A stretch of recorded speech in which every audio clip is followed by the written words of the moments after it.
আসসালামু আলাইকুম সবাই। আশা করি সবাই ভালো আছেন। আলহামদুলিল্লাহ আমরাও ভালো আছি। আমি বেশ কিছুদিন আগে চিকেন নাগেটসের কিছু পিকচার শেয়ার করেছিলাম ফেসবুকে। তো কয়েকজন আপু আমাকে রিকোয়েস্ট করেছিলেন রেসিপি শেয়ার করার জন্য।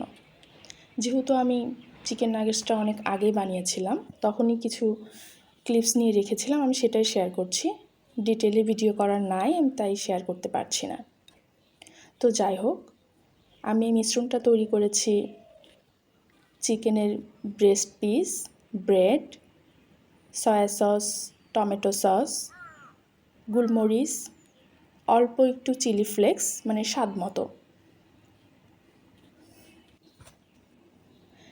মতো লবণ আর হালকা একটু চিনিও অ্যাড করেছি আমি, জাস্ট স্বাদটাকে ব্যালেন্স করার জন্য।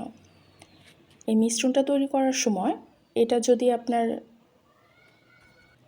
ঠিকঠাক বাইন্ডিং না আসে, সেক্ষেত্রে আপনি কর্নফ্লাওয়ারও ইউজ করতে পারেন, হালকা একটু তেল বা বাটারও ইউজ করতে পারেন। আর এটা বানানোর সময় যদি আপনার একটু প্রবলেম হয়, তাহলে অবশ্যই আপনি স্টিকি একটা ভাব আসে, সেটা যদি আসে তাহলে আপনি অবশ্যই তেল ইউজ করবেন হাতে, এবং ডোটার ভিতরে একটু তেল ইউজ করলে আর সমস্যাটা হবে না। এখানে আমি কিভাবে বানিয়ে নিয়েছি সেটা তো আপনি দেখতেই পাচ্ছেন। এটাকে এখন আমি ব্রেড ক্রাম্বসের মধ্যে গড়িয়ে নিচ্ছি। ব্রেড ক্রাম্বসটাও যদিও আমি ঘরেই তৈরি করেছি। ব্রেড ক্রাম্বসে দেওয়ার আগে অবশ্যই আপনারা ডিমের মধ্যে আগে কোট করে নেবেন, দেন ব্রেড ক্রাম্বসে গড়িয়ে নেবেন, তাহলে এটা অনেক বেশি মজা এবং ক্রিস্পি হবে। কিন্তু আমি এখন ডিমটা দিচ্ছি না, অন্য সময় দেই, কিন্তু আজকে দেই নাই, কারণ ডিমে দিতে গেলে আমার একটু কেন জানি বিরক্তি ভাব আসে এই কাজটা করতে গেলে। তো যাই হোক আর কি, আপনারা অবশ্যই দিবেন, দিলে সেটা অনেক বেশি ভালো হয়, অনেক বেশি ক্রিস্পি হয়। তো আমি এইভাবেই সবগুলো চিকেন নাগেটস বানিয়ে নিয়েছি। যেহেতু আমি কিছুটা ফ্রোজেন করব, সেক্ষেত্রে আমি যেটা করব, একটা সরানো পাত্রে, ট্রে অথবা প্লেট, একটু সরিয়ে চিকেন নাগেটসগুলো রেখে ডিপ ফ্রিজে রেখে দিব জাস্ট 30 মিনিটের জন্য। 30 মিনিট রাখলেই দেখবেন এটা সুন্দর সেট হয়ে গেছে, একটার সাথে একটা লাগবে না। সেক্ষেত্রে আপনি এয়ারটাইট কন্টেনারে ভরে ডিপ ফ্রিজেই রেখে দিতে পারবেন, বেশ কিছুদিন থাকবে, কোনো প্রবলেম হবে না। তো এখানে আমি কয়েকটা ভেজেও নিচ্ছি।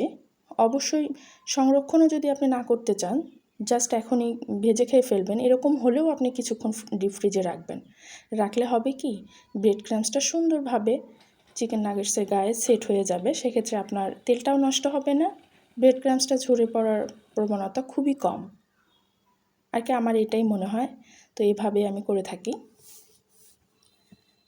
এই তো আমি কিছু চিকেন নাগেটস রেখে দিয়েছি আর কিছুটা ভেজে নিচ্ছি।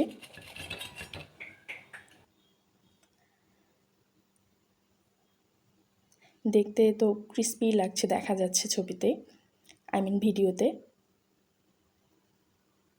কালারটা সুন্দর এসছে। এখানে কোনো কালার ইউজ করার কোনো প্রয়োজন নেই, এমনিতেই কালারটা খুব সুন্দর হবে। আপনি সুন্দর একটু ব্রাউন করে ভেজে নেবেন, তাহলেই হয়ে যাবে। আশা করছি ভিডিওটি আপনাদের ভালো লাগবে। আজকে এই পর্যন্তই। আল্লাহ হাফেজ।